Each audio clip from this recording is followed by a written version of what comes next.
Overcompensation versus codependency. This is the topic for today. Overcompensation versus codependency. Okay, you know what I'm saying? You're not supposed to be constantly looking back trying to help nobody else. How you help yourself if you constantly looking back trying to help somebody else? Okay, like I said, this is some stuff that somebody need to hear. If this is not the message for you, then it's not the message for you. That's all you can do. You can't make nobody else do nothing. You can't make nobody else try harder. Shoot, that's it. Okay, so, and this is the issue. Okay, if you are a parent, there is no such thing as being codependent with your children.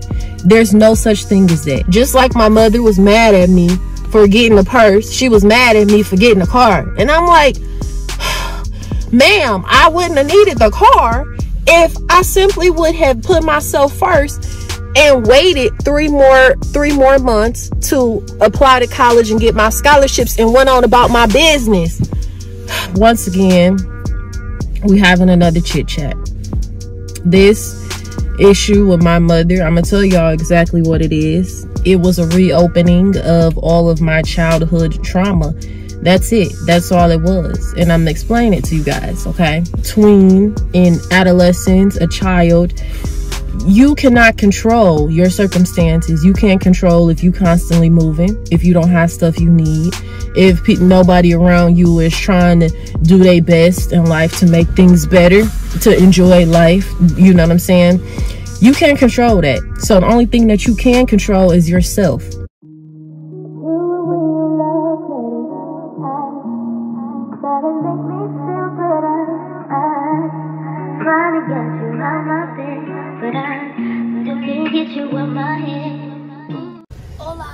Good morning. Let me turn the light on.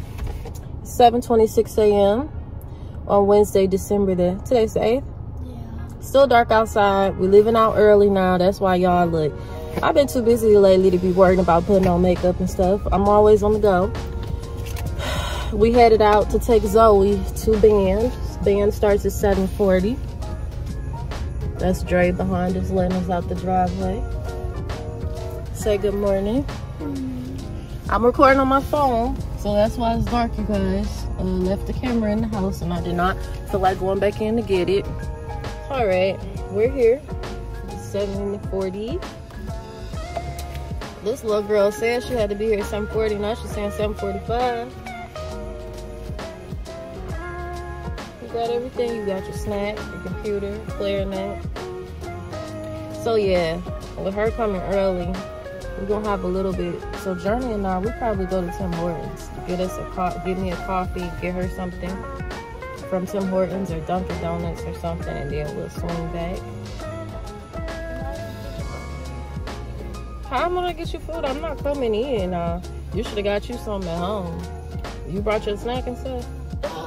You have breakfast at school anyway. Girl, bye. Girl, bye. Don't you have breakfast at school? Yeah, but I ain't coming back in. I got other stuff to do. I'm sorry. You want some Timbits?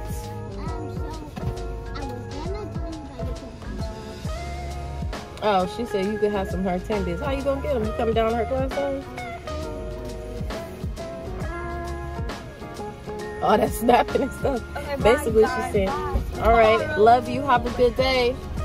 Have a good day. Apply yourself with your math. You got all your stuff? You got your computer, clarinet, snack, backpack. Close the door. Where's your mask? All right, put the mask on. All right, Journey, let's go. Let's see what we want to get. I got Tim Hortons. They got the Christmas lights up. How pretty. It's pretty. Of course, the line is long, super long, you know. But we have plenty of time. We have 45 minutes till Journey has to go into school. So, 45, that's a lot. So we're gonna wait. Yeah, it's 45. All right, we're back. Journey has her bagel. She has an everything bagel.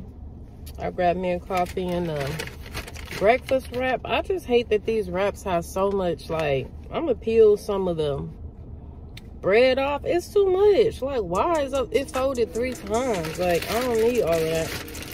I peeled some of the bread off. I got a little wrap and a coffee. Yep, so we're just gonna wait. We got about 30 more minutes until Jern goes in for school. Where you at? Oh. You need a napkin? All right, I think it's about 8:40 now. I'm sitting up here at the parking lot of Dollar Tree. Y'all see this Dollar Tree? I need to go in here and see if they have some of the hooks for the bulbs for the Christmas tree. I thought that I put all the hooks back in the box last year, but apparently I didn't. So we need some hooks, basically. The kids, of course, they've been bugging me. They want to get the tree up, but it's just been too much going on. That's just it. And Journey has some type of suckers from school. If I'm not looking at y'all's because I'm on the phone today, that's why I did not bring the camera. Y'all over here, I ain't used to this phone, being on the phone. But yeah, Journey has some type of suckers at school. One of her friends gave her, and she been looking for those. She really liked it. So I'm gonna see if they have them in here. But once again, we having another chit chat. This issue with my mother, I'm gonna tell y'all exactly what it is. It was a reopening of all of my childhood trauma. That's it. That's all it was. And I'm gonna explain it to you guys, okay?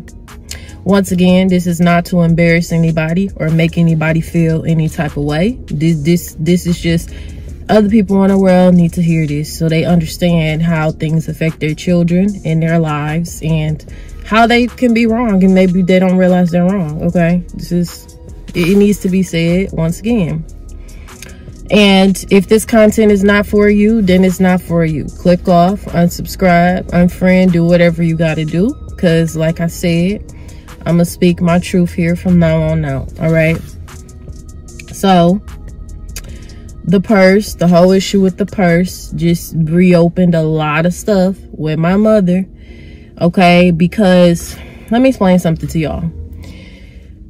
When you are a teenager or tween, in adolescence, a child, you cannot control your circumstances. You can't control if you constantly moving, if you don't have stuff you need, if nobody around you is trying to do their best in life to make things better, to enjoy life. You know what I'm saying? You can't control that. So the only thing that you can control is yourself. You are the only thing that you can control.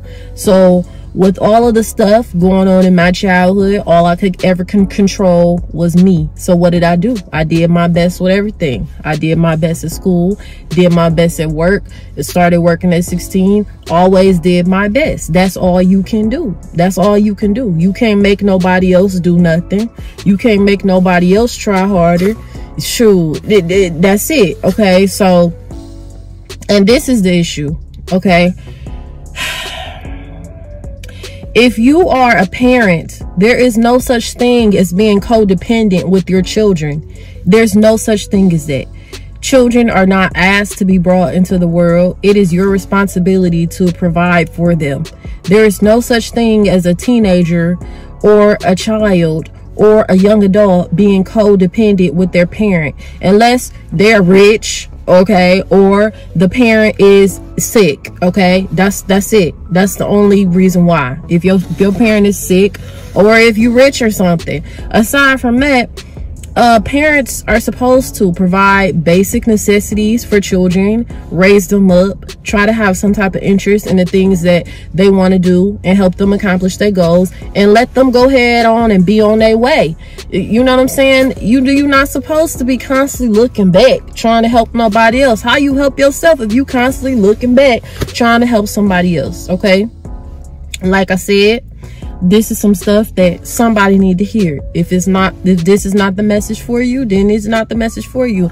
But I'm gonna give you guys a couple examples of how I was overcompensating in my life, and my mother took that to mean that we were codependent. I don't know how, because we were not codependent. I was overcompensating. Like I said, we'll start from the beginning. We'll start from the very beginning, just giving you all examples of overcompensation versus codependency. This is the topic for today.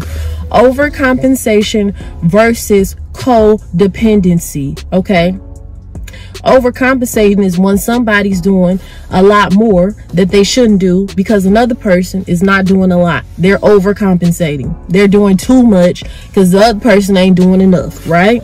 Codependency is when two people are working together and they're depending on each other to achieve a goal. But naturally, a child already depends on a parent. So there is no such thing as being codependent with a parent when you're a child. Hello. Somebody make it make sense to me. Make this make sense to me. Okay. So like I said, when I'm 16, only thing I can control was me. So I went to school. I did my best at school. Got straight A's at school. When I could work, I got a job and I started working. Okay, so once again, I'm overcompensating because I'm working just to have basic stuff like lunch money and school clothes. I'm overcompensating. I want it. Okay, overcompensating. So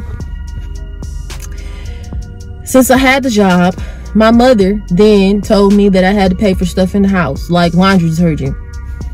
Why do I have to pay for laundry detergent? Laundry detergent, you know, soap. This is a basic necessity. I would never in my life tell my daughters they got to pay some soap. Okay, laundry detergent, soap, whatever. All right, so I continue to work. Still 16, 17, 18, still working nonstop, still keeping a 4.0 GPA. And like I said, because I'm doing more, my mother is now doing less. So I'm overcompensating. Okay. So since I got the job, that means now I had to pay for my own prom dress. How enjoyable was prom for me? It wasn't. I had to pay for my own prom dress, my own senior dues. I ain't getting no pictures because I ain't want to pay for it. I'm tired of working. Shoot, I'm exhausted. Keeping a 4.0, going to college courses, taking physics 101, and working at Target. Shoot, I was exhausted. I didn't care about that point. You exhausted. I didn't care. I didn't care about the pictures. None of that. Okay. So, like I said, I'm overcompensating because that's my mother's responsibility. And if she did not have the money, which is a perfectly fine thing, it happens, we all go through things, then her responsibility was to either figure something out, for her to figure out some other stream of income, her to do some more hair, I don't know, whatever, or for her to communicate with my father and his family members and her parents, and y'all rally up, because once again, I'm only 16, 17. That's not my responsibility. This is not my responsibility. Okay, this is like a basic thing. Or either, shoot, I would have did better to just say forget it, I don't care. Then everybody would have been like, well, why you ain't going to prom? Well, who buying the dress? You see what I'm saying?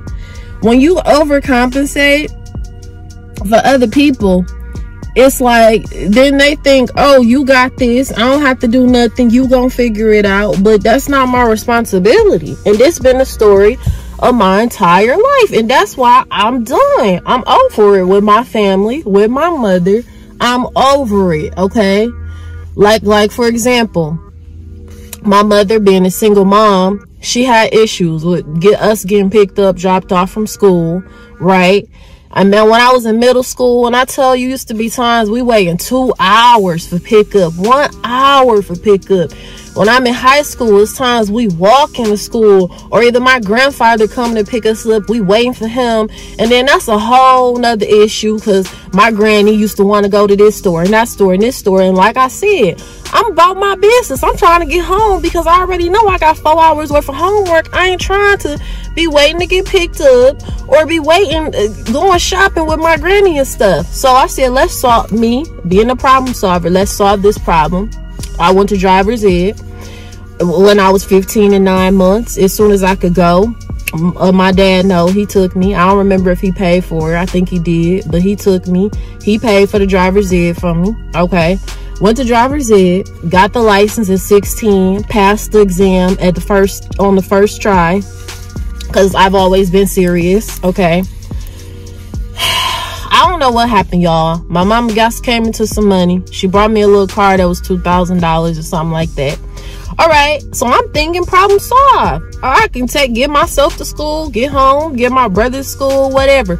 But then once again, here we go, me overcompensating turns into a huge responsibility for me. Now I'm trying to rally everybody up in the morning because they making me late. And now shoot, it's times where I'm a senior in high school, the car break down, I'm spending $200, my whole entire check to fix the car, then turn around and I don't know whatever happened with my mama car, then turn around and she started driving the car. She starts driving the car. So how did that work out for me?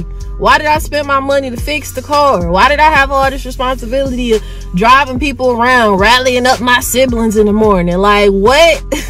How did that work out for me? How? Nothing has ever worked out for me because I'm sitting here constantly overcompensating for people, and they taking that to be like codependency. No, I'm doing more, so you do a little bit more so we can all be okay. 2 + 2 = 4. That's it. 2 + 2 = 4. Like, that's why I be coming on here. I'm sorry to my subscribers if my energy lately has been directed to y'all as like I'm talking to y'all like y'all stupid. But that's how the people around me be acting. Like, are y'all slow? Are y'all slow? Oh my God, just slow. If we all come together, then maybe we could do some stuff and really make some moves. But everybody too busy trying to be a hater and be out for themselves, you know? So that's why I said I'm good. I'm good. Once again, with my mother, my whole college experience was the same. Because like I said, I can show you on my high school transcript, graduated from Oak Park High in 2007. There's nothing but A's, not one B, C, D, nothing. Straight A's, 4 years, okay? I very well could have literally got a scholarship to Harvard anywhere, went off to school and left. But I stayed here because my mother was having some health issues, okay? So I stayed here. Now, which means that since I'm helping my mother with rent when in my first year of college and helping her out around the house and stuff, what did that mean? That now I had to go get another vehicle because I need to commute to college. So, all right, like I said, I'm working at 16, got a bank account. Somehow I stumbled up and got some credit cards I wasn't supposed to get because I was only 17, but I paid my credit cards, so I had excellent credit. 18 years old on my 18th birthday, I walk into a dealership, Jefferson Chevrolet on Jefferson in Detroit. Went in there and got me a brand new car, a 2007 white Impala. Yes, I did. I enjoyed it. It was wonderful. But why did I get the car? Because living on campus wasn't an option, because I was still helping my mother with bills and stuff, right? So I got the car.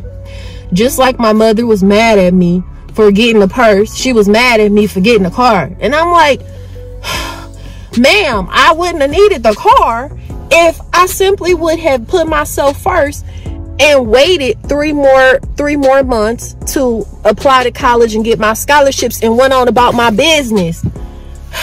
So make this make sense to me. How are you mad that I got the car when I got the car because I needed to help you? Like, okay, so just like my mom had attitude about me having this purse, she had attitude about me having this car and took that to mean, oh, since you can go get this brand new car off this dealership, then you don't need no help from me with nothing. And would not help me with the most simple stuff. Like, when I say support does not mean money all the time. I'm talking about my mama could have did simple stuff. Like, for one, like I said, I'm in college, but I got the car because I wanted to be able to help my mother when she was sick. She know what I'm talking about. She know exactly what I'm talking about. So, right, so I got the car, which means that I had a whole job, because now I have the responsibility of the car payments and the car insurance, and it's a brand new car, and I'm only 18. The insurance is high, sky high. So I'm working full-time as a nursing assistant at Beaumont Hospital in Royal Oak. Yep, that's me. So I'm working full-time. I'm going to school full-time. And the most basic stuff. I'm talking about, like I said, support does not mean money. I'm talking about my mother could have cooked me a meal. She could have washed my scrubs for me. Any little thing. Here go a gas card. It was never no type of support. And that's why I'm done. Like, I'm done. It's like, all you doing is use me up for what I had my entire life. And then when I don't have nothing, you abandon me. That's it. So let this be a message to any young adults watching. You do not have to feel the need to overcompensate for your parents. It's their responsibility to provide your basic needs and necessities for you. If they cannot do it, do not feel embarrassed to reach out to your family members, because that's their responsibility. I don't know what the issue was with my mother. If she felt embarrassed, she felt like they wasn't gonna help her. I don't know. I don't know what it was, but I don't know. But how it trickled down to me. That's the problem. So I don't know. And any other parents watching this video, it is not your child's responsibility to provide any of their basic necessities and needs in life. It's not. If you know you got a child that's in high school, then start putting some money away for a prom dress. Start putting some money away for something. That's it. When your child trying to go to college, if you ain't got no money to help them, that's fine. You can support them in other little ways, with a gas card, with helping them with some laundry, with washing a meal, with making a meal for them, giving them a snack here and there. You know what I'm saying? Just little small things will add up. Small things, they add up. They really do. So now I'm gonna go on in here and get my stuff for my Christmas tree. I hope they still have it. Y'all go ahead on and be blessed, and don't be overcompensating for nobody else today.